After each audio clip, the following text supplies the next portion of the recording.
Hello and welcome to Huddersfield Town Extra Time live here from the Coventry City Building Society Arena, I think it's called now. Yeah. I'm pleased to be joined by Andy Lawson and Dave Hartrick, and thanks ever to Sportsbroker for making the show possible. Dave, you're sat over there somewhere. You just watched that game with me here in Coventry. Can you sum it up for us? Yeah, I think Coventry were really keen to finish the season off in style, and they actually played okay, but they can't really create clear-cut chances, is what we've discovered about them today. And Town, I thought, defended really, really well, and I thought they broke really, really well. And they had a game-changing player off the bench. I thought Tino Anjorin came off the bench, and I thought he was absolutely brilliant. And that second goal was the one that put them over the line. You know, I thought it was just again, I get tired of saying it, but again, it's just quite a very professional away performance in the Championship. Yeah, it's a different experience watching it in the ground, because especially away from home, you get the emotions of the crowd and everything rather than watching it sort of from home. So did that come across at home, Andy, watching it on the telly? Did it feel that way, that Town were sort of well measured and in control of the situation? Very much, yeah, Raj. I agree that from the way I saw it that was a very much a workmanlike performance, and I mean that in the most respectful way to Town. We did what we needed to do. The players who needed to step up did. If you look at players who came in as well, like Scott High, they certainly, like the first few minutes and then in the second half, was looking really on. It was making clever runs, was really looking like they want to take the opportunity that was then with them. And I mean, you mentioned Tino Anjorin as well. I think for a player who comes in with quite the reputation he did, being injured when they arrive at the club, it's always going to take a bit of time to get into your stride, to find the time where the pressure's maybe, I don't want to say off you, but at least there's going to be that large amount of pressure on. Well, I think by today, he looked fit, pressure off, enjoying his football. Boom, that is Tino Anjorin that we've been promised. Yeah, we'll come on to a couple of those players you mentioned there, Andy, in a moment.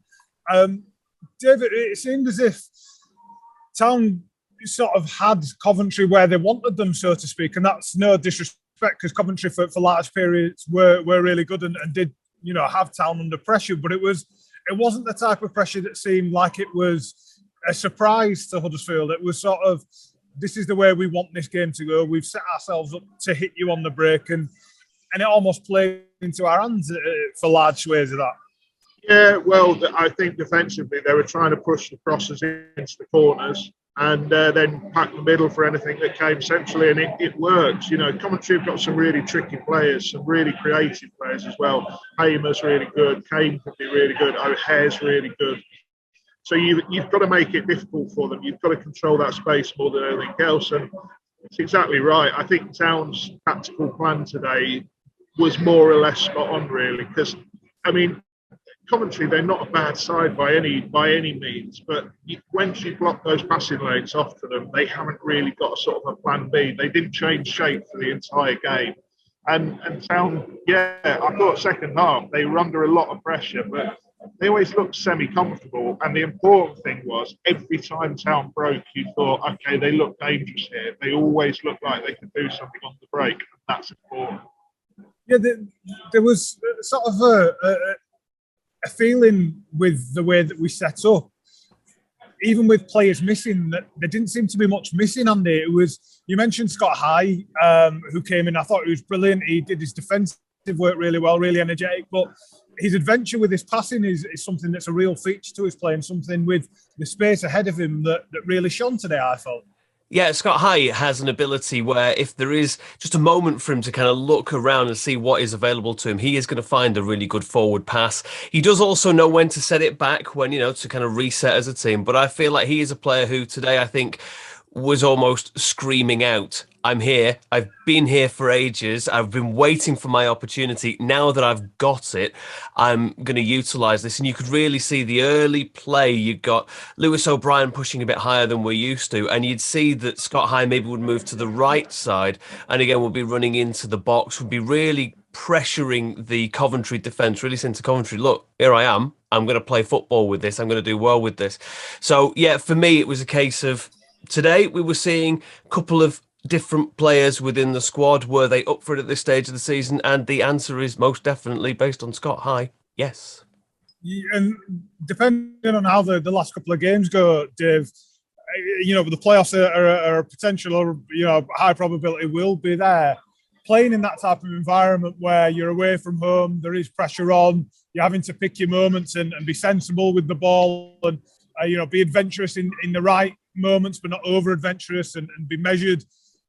The past couple of away performances at Borough and then coming here, the two fantastic sides, both teams who had real aspirations and as good a chance as Town probably at Christmas of being in the top six, and coming and winning is no bad way to prepare for that, is it? No, it's not. And they're likely, the way things are shaping up, it's likely going to be Luton or Sheffield United. There's an outside chance it could be Middlesbrough or Millwall. No, I don't think they can get Millwall, actually. They're going to need to be patient in that away game, and that's what they were today. And you have to, it's all right being patient, but the one thing Town have struggled with over the last couple of seasons is having that cutting edge. They now have that cutting edge. And it doesn't all come from Danny Ward. I mean, we need to talk about this first goal because we've gone how many minutes without talking about it. Assist for Scott High, Tough comes inside. And I mean, he's so confident in front of the goal at the minute. The minute it leaves his foot, you knew exactly where it was going. And it was just a great strike, wasn't it? Yeah, it was the next thing I was going to come on to. It was ridiculous the way he did it. And it does scream of a player who scored, was it 4 or 5? 4 and 6. Yeah, 4 and 6 now. And it's the pick of the bunch as well. His past few have been, there's a few tap-ins. The header was brilliant. This is, as you say, the first touch when he brought it inside, I was kind of thinking, oh, what you had space there on the left, what are you doing? And then he couldn't have put it anywhere else. And he did. I've not seen all the angles back of it. How did it look on telly? Oh, amazing. Every angle, it just gets even better and better. I suppose I'm like you, Raj. I'm expecting Harry Toffolo to use his left foot, go down the left side. So when he cuts in, I also have that slight moment of, where are you going? And then I see there was a plan here. He was quite determined he was going to use that space. I think he realises that all the defensive players as well are thinking he's never going to come inside and shoot. Does, I mean, he absolutely hits the sweet spot. If you are going to be a footballer and you're going to strike a ball like that, you want to hit it exactly as Toff did. I mean, that was beautiful as it sailed in. Raj, you enjoy the replays tonight. Every one just gets sweeter as you see it. Excellent. The timing of the goal was really important as well. I felt it kind of took a bit of steam out of Coventry right before half-time. I think the fourth official was just getting his board ready for putting the minutes up as it hit the top corner. So it was really nicely timed for Town. The second goal came again after a little bit of pressure from them. Lewis O'Brien busting a gut as he always does to get on the ball, which really there wasn't much on for him when he went for it. And the keeper didn't have any other choice but to challenge for it. Otherwise, Lou had a shot on goal. And Tino, Dave, if you want to talk about him, he showed what he was all about today. He's been a little bit slow for him. Andy had mentioned it that he wasn't fully fit previously, but he was head and shoulders above when he came on today, wasn't he? When he came on, he was the best player on the pitch, and he looks fit. He looks half a stone lighter, to be honest. He looks in really good shape now. And he came on, and before the penalty, there was the run out on the right where he completely eased the pressure by carrying the ball about 40 yards. There was a great turnover on the far side that again took past two players. There was the touch inside of the pass to Danny Ward, and Danny Ward should have scored that 1-on-1. Yeah. He was just absolutely buzzing. And I tell you what, I was so pleased they gave him the penalty to take. Just capitalise on a player who's at the top of his game like that. And he will come out of that so much better. I mean, I've advocated on the Down podcast that we do for the Examiner. I've said it a few times. The one thing about Tino is you want to get him as fit as you possibly can and then potentially ask, can we have him again next season? And it'd be great if they could, because you got to see a little bit today of the potential there, which is absolutely massive. He really, I've seen a little bit of him at England youth levels, and on form, he can be unstoppable. And you just saw a little flash of that coming into form at, well, perfect time, isn't it? Yeah, there was an air about him where you see it with younger players who come from bigger clubs and play at this sort of level where, without any disrespect to anyone else, they know they're better than the other opposition, and they show it with the way they move when he knocks the ball around somebody and just uses pace and power to get past. And just a skill and balance to his play is absolutely brilliant. And to have that in your back pocket, Andy, with these last few games to go is not a bad thing, is it? I think as well that something's worth mentioning, Raj, is that, yeah, players do come to this level sometimes and they do know that they are better than defences, but sometimes players come to this level, get bullied, somebody maybe comes and takes them out quite early on in their time in the Championship. Tino Anjorin today, there was no bullying him. They couldn't get anywhere near him. He knew how to take on, I mean, some of the skills were like playing FIFA. He was able to get around them. And as you say, with the timing as well, he comes in January. It's taken him time to settle, to get to this kind of performance today.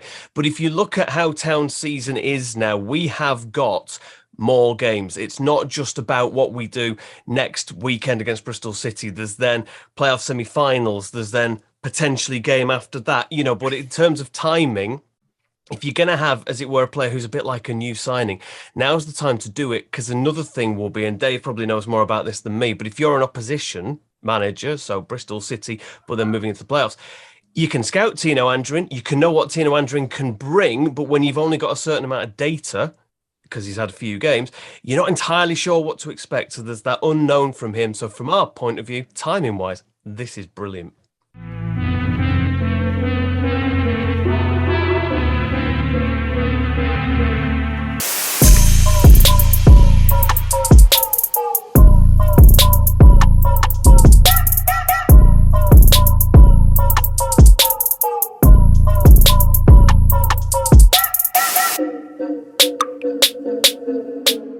Yeah, he's put himself well within a shout of a first start next week, I think, perhaps.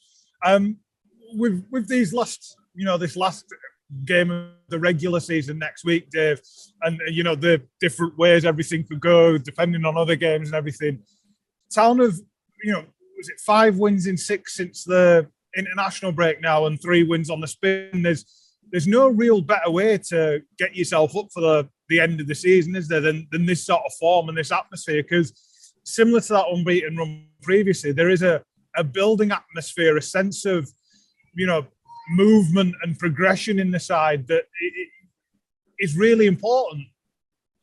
Yeah, and I mean, I advocated after the Borough game when I was on here, I don't believe in making a load of changes because I think momentum is so important going into the playoffs.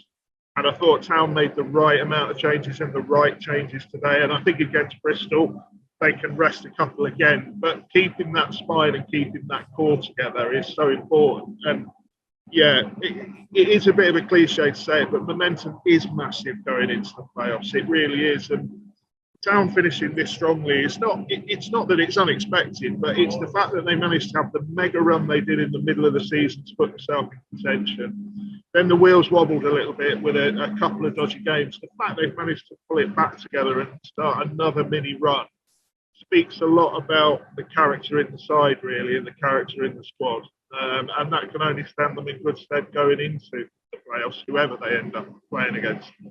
Yeah, the character in the squad's a real point, Andy, because if you count the lads who are missing, there's Matty Pearson at the back, Sorba, Danel Sanani, Scott High stepping up today. John Russell only came in midway through the season. There's countless. Danny Ward's first appearance for a few games.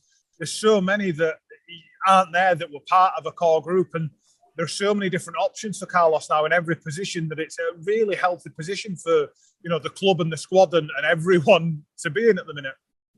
I think there's a real trust thing here as Stephen Chicken walks into the shot. I think there's a real trust thing amongst the squad here for Town, where they know whoever's going to come in is really going to do a job. There's nobody that's not up to the correct level to be where Town want to be, and you can see the bond that they've all got together. But I think something else that's important to flag up, Raj, as I kind of come into extra time as the Town fan, is the connection between players, manager and fans as well, with the fact that we see Carlos Corberán coming out with his son after the game against Barnsley. We see that connection. I know it grinds every other team's gears. They don't understand how the players can come to the fans at the end of the game and do the hey stuff, but it shows just what a bond we have as a group. And I think, those who are unable to play at the moment, they see that, they realise that this is a big collective, and that again, it's like we're stronger together. So it's a really happy place. It's obvious.